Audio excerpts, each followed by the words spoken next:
ગૃહ શોભા વાંચો છો કાકા?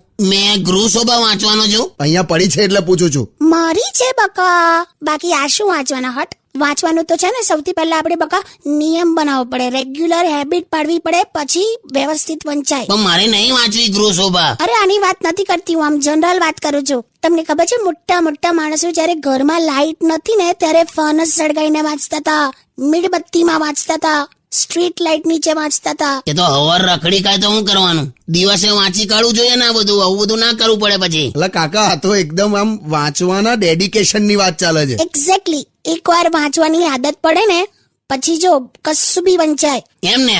તો પછી આ લે ટેલિફોન ની ડિરેક્ટરી વાંચી કાઢ આખી લે. શું? તો પછી તો કાકા સ્કૂલમાં પણ તમને વાંચવાનો આટલો બધો કંટાળો આવતો હતો?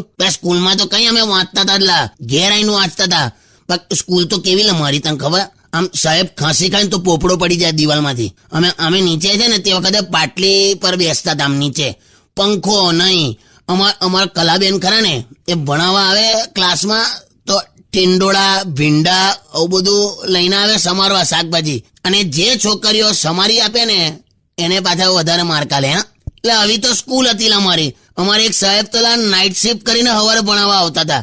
તો ક્લાસમાં આવીને કલાક હુઈ જ જાય. એટલે એ સુઈ જતા હતા ને એટલે ક્લાસમાં કોઈને ફેલ જ નતા કરતા. તો આ રીતે અમે તો પાસ થયા. જો કે એક વાત કરી, મારી સ્કૂલ હોકીમાં નંબર 1 હતી. આહા, સ્પોર્ટ્સ અચીવમેન્ટ. ના લા, હું સ્પોર્ટ્સ હતી. નાની નાની વાતમાં છોકરાઓ હોકી કાઢતા હતા એમ.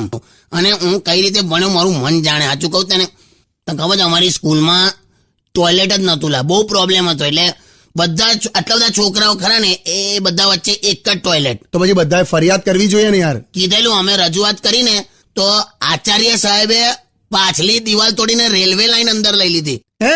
હા યાર, છોકરીઓ માટે અલગ બાથરૂમ બનાવેલું, પણ છોકરાઓ તો એ લાઈન સર પાટે બેઠા હોય રોજ. હા, સ્કૂલનું ટાઈમ ટેબલ ભણ્યા ત્યાં સુધી મોડે નતું થયું, પણ રેલવેનું ટાઈમ ટેબલ 3 મહિના મોડે કરી નાખેલું. અમે કઈ ટ્રેન ક્યારે આવે અને આપણને ક્યારે જવું પડે એ મેચ થવું જોઈએ ભાઈ. ને તો પણ આ કઈ ટાઈપનું સ્કૂલ મેનેજમેન્ટ કહેવાય યાર? તું વિચાર કર. મને અત્યારે એ વખતનું એટલું બધું યાદ આવી ગયું છે ને અત્યારે કે મારે જવું પડશે. હે? એટલે તું ગીત વગાડ ત્યાં સુધી પરવારી આવું.